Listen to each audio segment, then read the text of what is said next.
Yıkıldı sakal yere, baş yaralı kamçalır.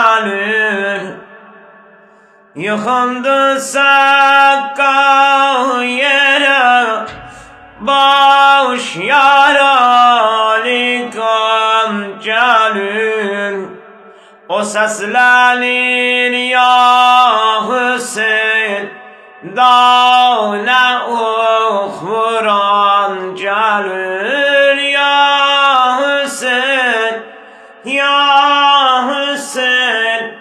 Gel her aya hardasan, geldi Zahranım, Kerbela'ya hardasan. Ürəkdəndir ya. Mənim ağayam, öz ağam, var ürəkdə söz ağam.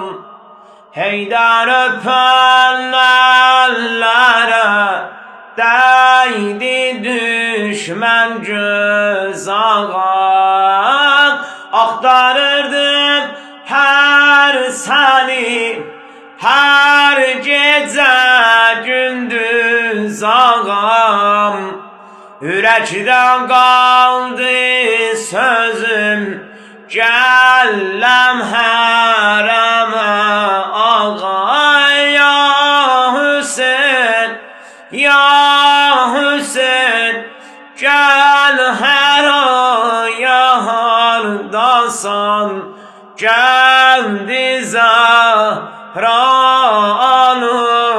Kerbela'ya hardasan.